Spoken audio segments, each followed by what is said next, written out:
गौतम बुद्ध की शिक्षाप्रद कहानी जो आपकी जिंदगी बदल देंगी। नमस्ते मेरे प्यारे भाइयों और बहनों, आप सभी का स्वागत है।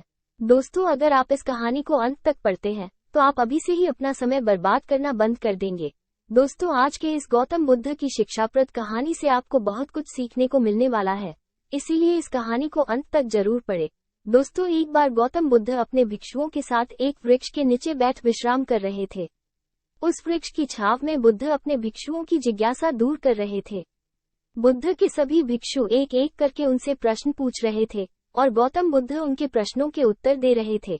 बुद्ध के उन भिक्षुओं में कुछ भिक्षु ऐसे भी थे जो कुछ समय पहले ही संघ से जुड़े हुए थे, जिसके कारण अभी उनके भीतर वो समझ पैदा नहीं हुई थी जो गौतम बुद्ध के प्रवचनों को समझ सके। गर्मियों का समय था, सूरज अपने चरम पर था और चारों तरफ धूप ही धूप थी, लेकिन उस वृक्ष के कारण बुद्ध और उनके सभी भिक्षु आराम से छांव में बैठे हुए थे। इतने में ही गौतम बुद्ध के एक भिक्षु की नजर एक बूढ़े व्यक्ति पर पड़ती है जो उस वृक्ष के पास से ही गुजर रहा था। वो भिक्षु उस बूढ़े व्यक्ति को देखकर अचानक से ही हंसने लगता है। उस बूढ़े व्यक्ति की उम्र बहुत ज्यादा हो गई थी, जिसके कारण उसकी कमर मुड़ गई थी। उस बूढ़े व्यक्ति के हाथ में एक डंडा था, जिसका सहारा लेकर वो बूढ़ा व्यक्ति अपनी मंजिल तक पहुंचने का प्रयास कर रहा था।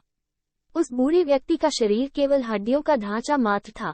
अपने भिक्षु को हंसते हुए देख बुद्ध उससे कहते हैं कि मेरे प्रिय भिक्षुओं, कृपा कर हंसो मत, क्योंकि जिस व्यक्ति को देखकर तुम अभी हंस रहे हो वो कोई साधारण व्यक्ति नहीं है, बल्कि वो व्यक्ति इसी क्षण तुम्हारे जीवन को रूपांतरित करने की क्षमता रखता है जो आज तक मैं तुम्हें सिखा नहीं पाया। वो ये बूढ़ा व्यक्ति तुम्हें सिखा रहा है, इसके द्वारा दी गई सीख को बेकार ना करो।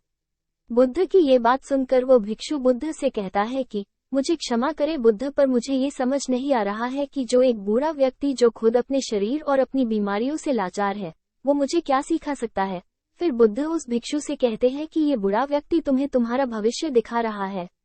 जिस बुढ़ापे को और लाचारी को देखकर तुम अभी हंस रहे हो, वो बुढ़ापा और लाचारी तुम्हारे जीवन में भी आने वाली है। वो बूढ़ा व्यक्ति तुमसे कह रहा है कि अभी समय है इस स्वस्थ शरीर का अच्छे कर्म करने के लिए उपयोग करो। अगर तुम्हारा ये स्वस्थ शरीर तुम्हारे हाथ से निकल गया तो फिर से वापस नहीं आएगा। और अभी तुम्हारा ये शरीर सही से काम कर रहा है, जैसे कि तुम्हारे हाथ, पैर, आंख, कान और ये सभी चीजें सही से काम कर रही है। क्या ये छोटी बात है? और क्या तुम इसे मामूली सी बात समझ रहे हो? ये घटना कोई साधारण घटना नहीं थी जो अभी तुम्हारे साथ घटी, और ये घटना तुम्हारे जीवन को बदलने की क्षमता रखती है। ठीक इसी तरह की घटना ने मेरा जीवन बदला था और इस तरह की घटना के कारण ही मैं आज बुद्ध हूँ। फिर वो भिक्षु बुद्ध से कहता है कि क्षमा करें बुद्ध, परंतु मेरे मन में यह विचार ही नहीं आया कि मैं उस बूढ़े व्यक्ति से कुछ सीख सकता हूँ। उसे देखकर केवल मुझे हंसी आ गई। ऐसा इसलिए हुआ क्योंकि तुम्हें अपने भीतर कहीं ना कहीं लगता है कि जिस स्थिति में आज वो बूढ़ा व्यक्ति है, उस स्थिति में तुम कभी नहीं आओगे। जिस बुढ़ापे का और लाचारी का सामना आज वो बूढ़ा व्यक्ति कर रहा है, तुम्हें लगता है कि उसका सामना तुम कभी नहीं करोगे, इसलिए तुम उस बूढ़े व्यक्ति को देखकर हंस पाए।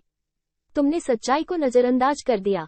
अगर तुम सच्चाई को देख लेते तो चाहकर भी अपने आंखों के आंसुओं को नहीं रोक पाते, परंतु तुमने सत्य को अनदेखा कर दिया और तुम बहुत बड़ी संभावना से चूक गए। बुद्ध की ये बात सुन वो भिक्षु बुद्ध से क्षमा मांगता है और ये निश्चय करता है कि वो अपने स्वास्थ्य का उपयोग अपने अहंकार को बढ़ाने में नहीं बल्कि परम सत्य को पाने में करेगा। दोस्तों, जो लोग इस कहानी को पढ़ रहे हैं, हो सकता है कि आप बड़ी बड़ी समस्याओं में हो या हो सकता है कि आप परेशानियों में हो, लेकिन फिर भी एक बात को हमेशा ध्यान में रखना है कि जब तक आपका स्वास्थ्य ठीक है तब तक आप किसी भी बड़ी से बड़ी समस्या से बाहर आ सकते हैं। दोस्तों, इसीलिए बुद्ध ने कहा है कि हमारा स्वास्थ्य हमारा सबसे बड़ा उपहार है जो हमें इस सृष्टि से मिला हुआ है, इसीलिए इसका उपयोग सही से करें।